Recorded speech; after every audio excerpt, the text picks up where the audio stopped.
If you are over 60 years old, I want to talk to you not as a doctor in a white coat, but as someone who has sat beside hundreds of seniors who whispered the same heartbreaking words. I didn't think it was a big deal. You wake up, tie your shoes, and push yourself through that exercise video or gym routine, thinking you're doing something good for your heart. But what if I told you some of those movements might be hurting it instead? You see, at my clinic, I meet seniors every week who feel strong until they don't.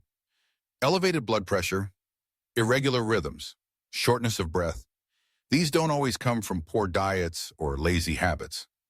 Sometimes it's the healthy habits that are quietly doing damage. Not because you're doing too little, but because you're doing too much, too fast, or at the wrong time. I'm not here to scare you. I'm here to protect you. Because your heart at 60, 70, or 80 doesn't need punishment. It needs partnership. If you haven't subscribed to the HeartGuard Seniors channel yet, I recommend hitting that subscribe button and turning on the notification bell so you never miss any health tips made just for you. If you enjoy this video, please type 1 in the comments. If not, type 0 to let me know how I can create better content for you. Section 1. High-intensity interval training, or HIIT, the trend that's tearing seniors down. Let me ask you this. Have you ever felt proud for pushing through a tough workout? Maybe it was a YouTube video labeled HIIT for seniors, or a local gym class that left you gasping but satisfied. You thought, this must be good for me. I understand that feeling, but I also know what I see on the EKG afterward, and it's not always strength. High-intensity interval training, or HIIT, sounds impressive. Short bursts of effort, short rests, and a lot of sweat. But for someone over 60, especially with high blood pressure or even mild heart disease, it can be like asking an old engine to go full throttle without checking the brakes. And that's where the danger begins. I'll never forget Mr. Raymond, 66 years old, retired fire chief, strong as ever. He started following a HIIT program online, wanting to stay young. But 3 weeks in, he collapsed mid-workout with heart palpitations and chest tightness. At the hospital, we found his heart rhythm was unstable, likely triggered by the sudden cardiovascular stress HIIT put on him. He looked at me and said, "Doc, I was just trying to stay in shape." Studies from the American Heart Association back this up. HIIT can trigger arrhythmias and blood pressure spikes in seniors, especially those with underlying heart issues. The problem isn't the exercise, it's the intensity and unpredictability. Your heart, after 60, is working harder than it lets on. It doesn't complain until it's in trouble. So what's the solution? You don't have to stop moving, just move smarter. Instead of HIIT, try gentle walking intervals. 1 minute brisk, 1 minute easy. Or try Tai Chi, light yoga, or swimming. These still challenge your body, but with rhythm, not with shock. And here's my favorite prescription. Walk like you're holding a cup of water, smooth, steady, aware. That's how you protect your heart and still move forward. But if HIIT, a popular trend, is quietly harming your heart, what about exercises we think are helping us build strength? What if the very act of getting stronger is tearing something down inside? Let's talk about that next. Section 2. Core crunches and heavy lifting. When strength becomes a silent strain, there's a belief many seniors carry: if I build muscle, I'll stay independent. And to some degree, that's true. Strength helps you lift groceries, climb stairs, and stay upright. But I've also seen the other side, the side no one talks about. Crunches, sit-ups, heavy dumbbells. These aren't just exercises, they're internal pressure cookers. When you strain during a lift or core movement, the pressure inside your chest and belly skyrockets. It doesn't just stay there, it pushes upward, inward, placing sudden demand on your heart to stabilize a system under stress. I once treated Ms. Elena, 71, active, careful with her diet, proud of her daily floor workouts. One day, after doing crunches followed by dumbbell lifts, she felt dizzy, then fainted. At the hospital, we found she had a sudden drop in blood pressure, followed by irregular heart rhythms. Her arteries weren't prepared for that pressure spike. This isn't rare. The Mayo Clinic published a study showing older adults often underestimate how much strain strength exercises place on the cardiovascular system. especially when those arteries are already stiff or calcified. You might not feel it, but your heart is struggling with every breath holding lift. So here's what I recommend. If you're going to lift, don't hold your breath. Switch to resistance bands. Focus on slow, controlled movements. Work with someone who understands heart-safe strength routines. True strength at our age is about control, not brute force. Because pushing yourself with pride is admirable, but overstraining in silence is dangerous. And if posture and pressure can cause such havoc, what happens when the very air you move in, the weather itself, turns against your heart? So far, we've uncovered two surprising truths. First, that pushing your body through high-intensity workouts like HIIT can silently strain your heart beyond safety. And second, that even well-meaning strength training like crunches and heavy lifting can spike internal pressure and trigger dangerous rhythms.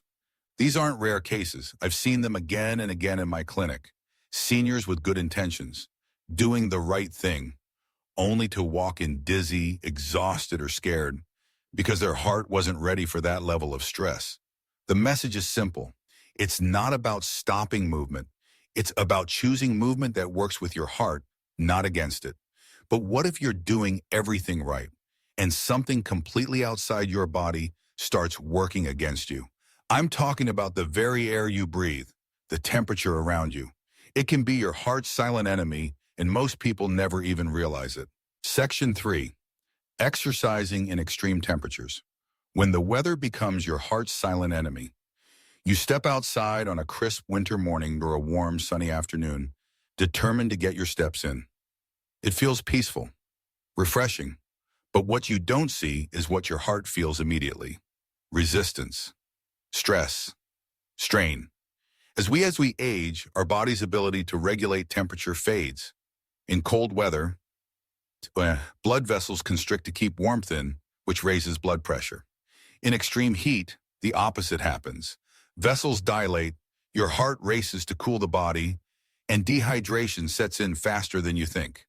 Either way, your heart is forced to overwork, not from movement, but just to survive the conditions. I remember Mr. Calvin, 74, proud of his morning routine. One summer day, he went for a walk like always, but it was already 90 degrees outside. 15 minutes later, he collapsed on the sidewalk. When I saw him in the ER, his pulse was rapid, and he was severely dehydrated. That heat didn't just challenge his stamina, it triggered an episode of heat-induced arrhythmia that could have taken his life. The CDC has long warned about this, especially for seniors with any history of cardiovascular disease. The older we get, the less efficiently our heart and blood vessels respond to temperature swings. You don't need a marathon to get into trouble, just the wrong weather at the wrong time. Here's what I recommend. Choose comfort over challenge. Walk indoors when it's too hot or too cold. Stay hydrated, even before you feel thirsty. Dress in layers you can easily remove or add. And most importantly, listen to how your body feels in the first 5 minutes of any activity. If you feel off, stop. That feeling is your heart whispering before it has to scream. But here's the thing, even when the temperature is perfect and your movement is gentle, there's one more risk that can send your heart into chaos. And that's when the movement itself becomes too fast, too jarring, and too sudden. Section 4. Jumping rapid movements in sudden direction changes. The hidden chaos inside an aging body. Something is exciting about fast-paced movement. It makes you feel alive, young, maybe even defiant. I see it all the time. Seniors joining aerobics classes, jumping, twisting, trying to keep pace with upbeat music and younger instructors. And honestly, I admire the spirit. But the truth is your heart and balance don't respond to motion the way they used to. As we age, our nervous system slows down. Our reflexes dull. Arteries stiffen. Sudden movements like jumping jacks, burpees, or fast turns create internal chaos. Your heart races to catch up. Blood pressure jumps. Oxygen delivery gets outpaced. Even a simple hop can set off dizziness or irregular heartbeats. I think of Mrs. Thompson, 68, proud, independent, dancing every Thursday at her community center.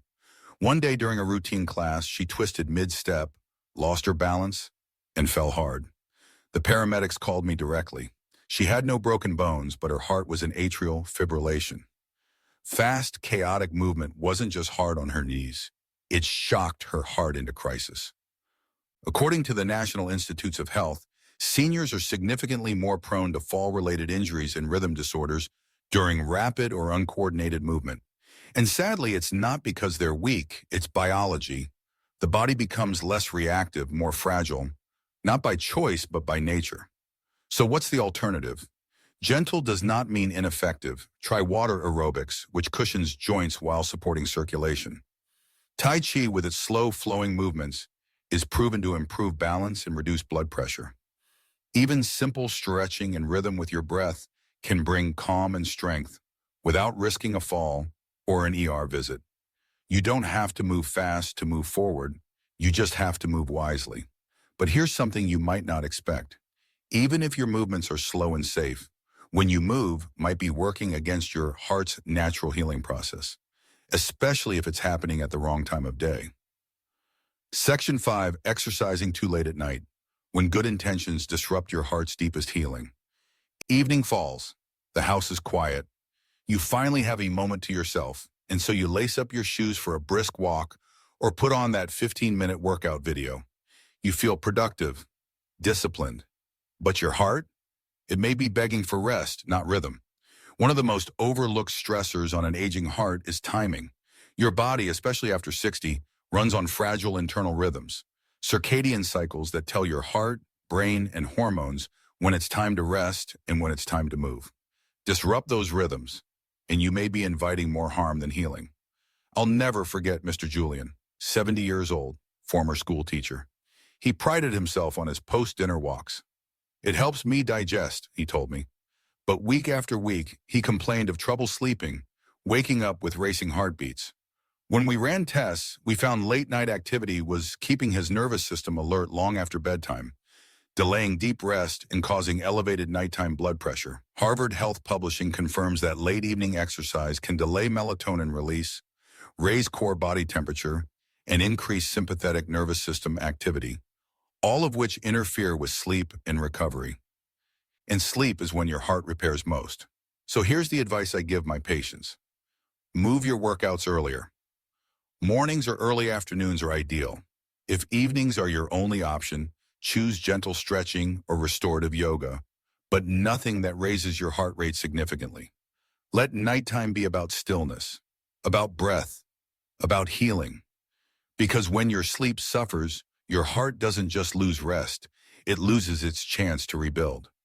And yet, even if you follow everything we've discussed so far, even if you avoid HIIT, skip the crunches, and move only when it's cool and calm, there's still one trap many seniors fall into.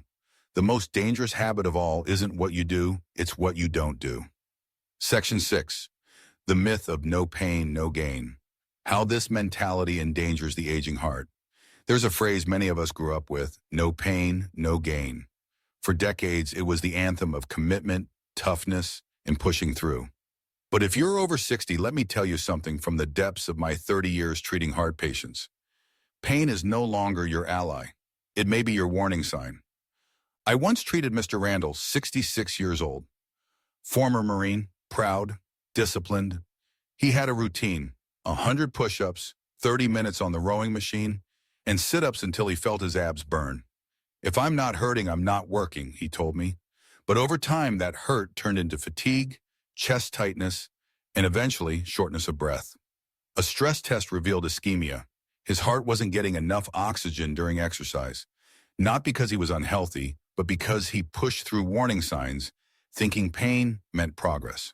The American Heart Association reports that older adults often ignore symptoms of angina, arrhythmia, or even mild heart failure, mistaking them for normal muscle soreness.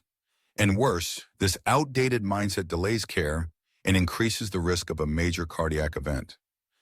Pain in youth may mean you're building strength, but after 60, pain can mean poor circulation, unstable blood pressure, or even micro damage to the heart wall.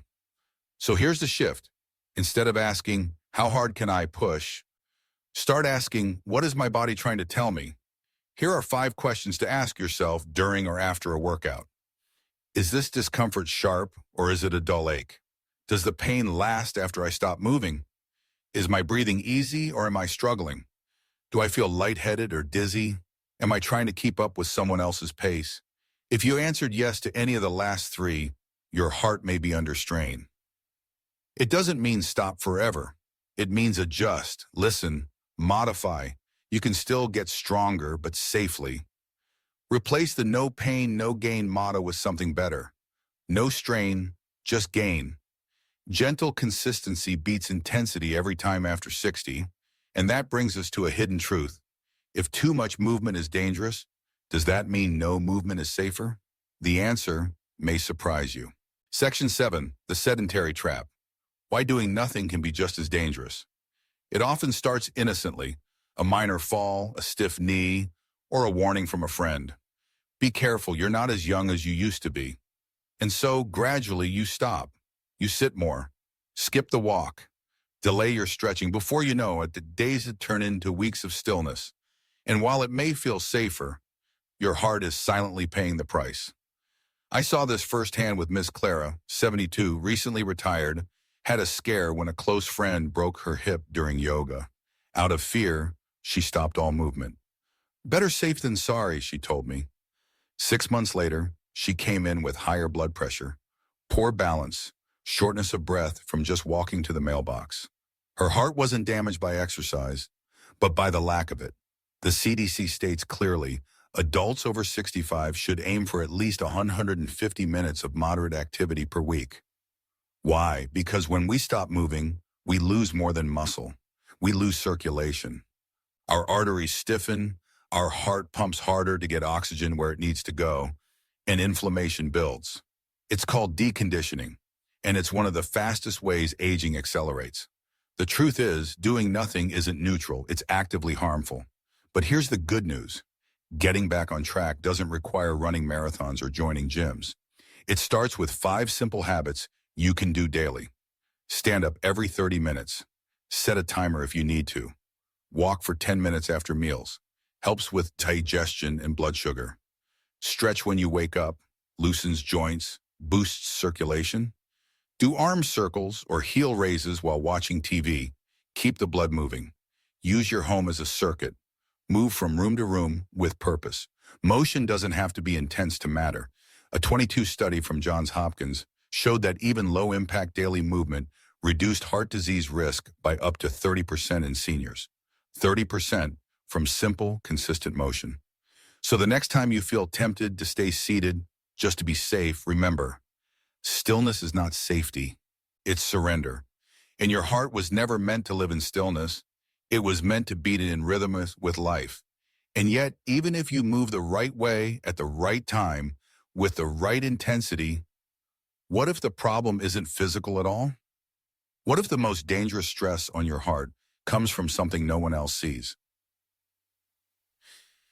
On your emotions. Section 8, the forgotten factor, how emotional stress mimics physical overexertion on your heart.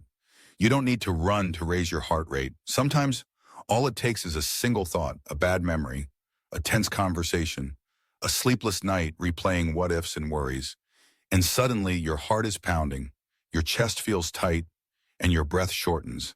I've seen this too many times to count. Take Mr. Luis, 69 years old, lost his wife 2 years ago. Since then, he kept mostly to himself. No exercise, no hobbies, just quiet days filled with quiet grief. One evening while reading in his recliner, he felt a sudden pressure in his chest, then lightheadedness. His daughter rushed him to the ER. EKG showed abnormal rhythms, but there was no blockage, no exertion. What he had was stress cardiomyopathy, what doctors call broken heart syndrome. The American Heart Association confirms that intense emotional stress can mimic the effects of a heart attack. The body floods with adrenaline, blood vessels tighten, and heart function temporarily drops. And seniors are more vulnerable to this effect because their nervous systems recover more slowly and less efficiently. In essence, emotional distress can overload your heart the same way high-intensity exercise can, only more silently and often more unexpectedly. And it's not just grief or loss. Chronic worry, loneliness, unresolved resentment, even guilt. These aren't just emotions. They're biological triggers. They activate the same stress response that physical strain does. Faster heartbeats, increased blood pressure, spiked inflammation. So what do I tell my patients? Train your heart emotionally the way you would physically. Here's how. Practice deep breathing daily. 4 seconds in, 6 seconds out, 5 minutes every morning. Journal what weighs on you. What you name, you tame. Limit news intake. Constant bad news creates a cycle of worry. Schedule still time.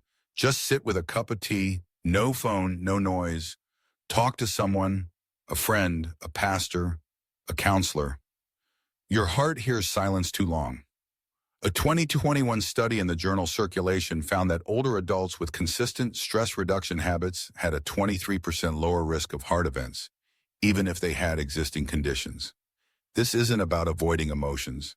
It's about honoring them, processing them, moving through them gently, not suppressing them. Because what breaks the heart isn't always overwork. Sometimes it's what you carry and never release. And that's why in the next and final section, I want to give you something you can take forward. A personalized plan, a way to wake up tomorrow with clarity, strength, and a heart that feels protected from every angle. That's the question I hear most from patients over 60. They sit in my office looking down, sometimes ashamed, sometimes afraid, and ask quietly, "Doctor, after everything I've done wrong, is there still time to fix this?" Let me tell you something I've learned after 30 years in cardiology. Your body listens. Even now, even after all the late night stress, the skipped walks, the wrong workouts, your heart is not punishing you, it's waiting for you. I've seen men who hadn't exercised in years reverse high blood pressure with daily walks. Women in their 70s who went from sleepless nights to peaceful rest just by moving their exercise to the morning. These weren't perfect patients. They were just willing to try something new. So is it too late? Not. You're not too old. It's not too late. And the moment you decide to change, even one small habit, your heart starts to heal. What matters now, it isn't the miles behind you, it's the single step you take today. You don't need a full routine. You need a small promise to yourself. I'll move better. I'll listen more. I'll choose what protects my heart, not what punishes it. So here's what I want you to do. If anything in this video helped you, share just one small change you're going to make. Type it in the comments. When you write it, it becomes real. And when others see it, they'll be encouraged too. Let's support each other. Let's grow stronger together. And if you want to go deeper on protecting your heart, not just with movement, but with food, there's one more video you need to see. Click here to watch. These 9 vegetables are harming your heart. Yes, vegetables. You'll be shocked by how even healthy foods can become risky when you're over 60. Watch it now, and let's take this journey one truth at a time.